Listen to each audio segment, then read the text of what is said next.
We all have our bad habits. Some of these are unique to us, and some of these are collective. The individual ones we're probably aware of, but the collective ones, the ones everyone does, might be harder to notice. Luckily, you have us to point them out for you. Here are just a few things that most of us have been consistently doing wrong forever. Amazing!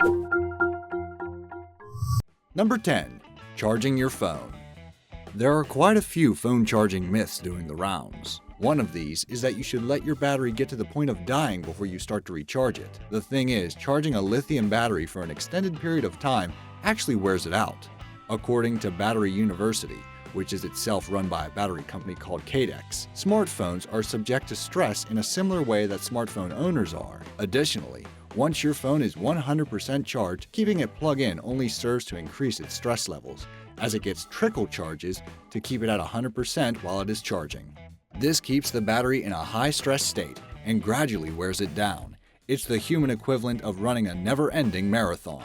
Battery University recommends that you should charge your phone when it loses 10% of battery life and stop charging it just before it reaches 100% so it is not affected by those pesky trickle charges. Another thing you probably haven't realized is that you should also take off your phone's case on certain models when charging.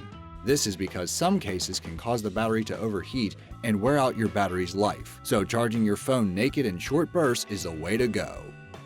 Number 9. Cutting a cake. Most of us cut our cakes in slices, which seems perfectly reasonable. How else would you cut a cake? Well, wedges cut from the middle are fine.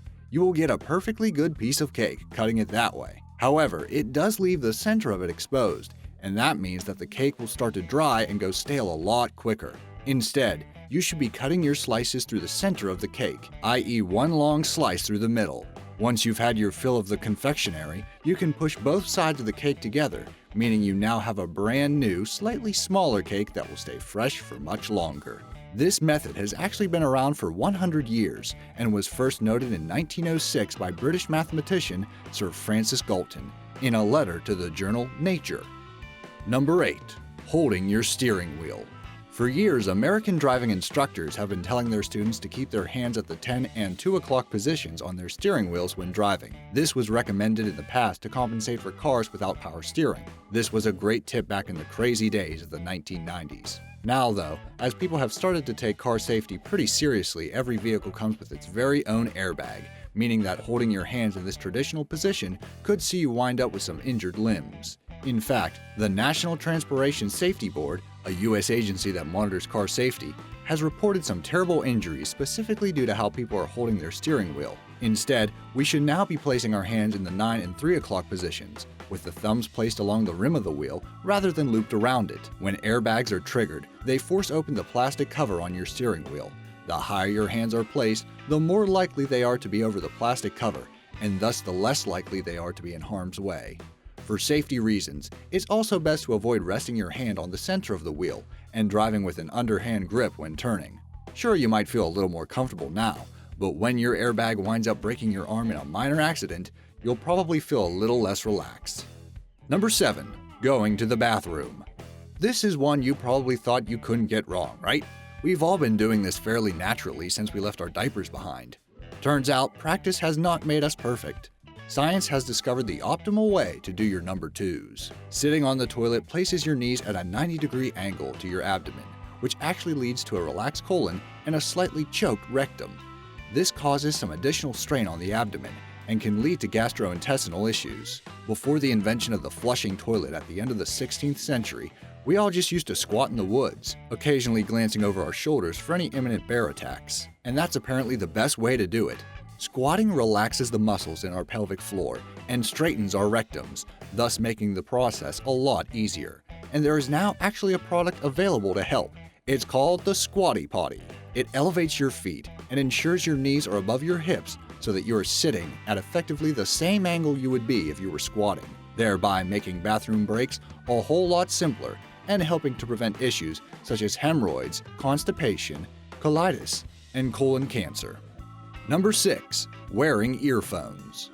There's not a whole lot to wearing in-ear headphones, right? You just put them in your ears and wait for that Glee soundtrack to kick in.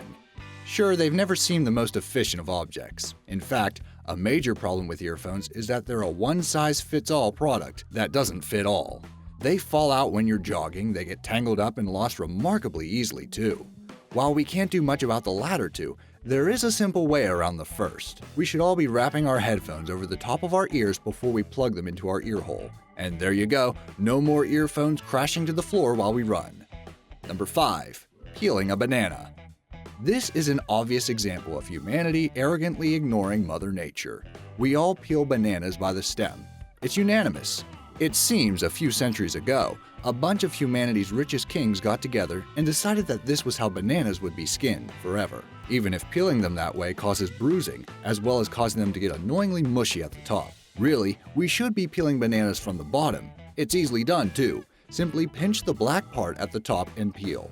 How do we know this is definitely the way to go? It's how the monkeys do it. Number 4. Using antiperspirant in the morning. This one might seem a little counterintuitive at first, but stick with me. You shouldn't be putting antiperspirant on in the morning. In fact, it's most effective when you use it the night before. Applying it in the morning, particularly after showering, makes it difficult for its ingredients to get into your sweat ducts and clog them up. What you should be doing is using it before you go to bed. This gives the deodorant time to work its magic and plug those pores. Even after showering the next morning, a good antiperspirant will still remain active for at least 24 hours. How do we know this is the best way to use the product? For most clinical strength antiperspirants, it's actually written on the label. Number 3. Washing your hair. Here's one that could free up a little bit more time in your day. You probably shouldn't be washing your hair on a daily basis. In fact, washing your hair every day is not only bad for your hair, it actually helps to make it more greasy. This is because frequent washing removes a beneficial oil known as sebum from your crown. Sebum helps stop bacterial infections by protecting your hair and skin from disease-causing microbes. You need some sebum in hair. Shampoo is an emulsifier that traps excess oil and dirt and washes these oils away when you rinse. Overwashing leaves a dangerous lack of sebum in your scalp and causes your oil glands to overcompensate by flooding your hair and making it look less than 100%. Number 2. Applying moisturizer. When it comes to applying moisturizer, most people go for the rubbing the cream into the face method until the moisturizer has entirely disappeared. This is wrong.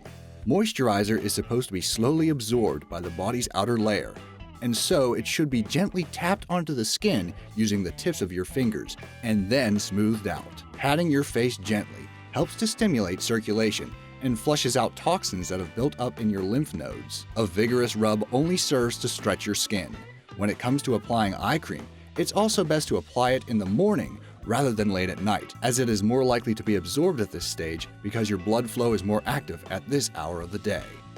Number 1. Pouring juice. You probably think you're something of a juice pouring expert. What could be easier than opening the carton and pouring? Okay, so there might be some glugging and a few splashes here and there, but the majority of the liquid still stays in the glass. But what if we told you there was a better way to pour? A splash-free method. What you should be doing is turning the carton around and pouring the juice with the hole at the top. If the carton has a fold, you can simply hold that down and pour over it. Easy and no splashes to clean up afterwards. There you go, just a few more ways humanity has been getting things wrong for decades, and in some cases, even centuries. Which examples shocked you the most? Are there any you have been doing all this time? Are there any we've missed? Let us know in the comments below. Thanks for watching.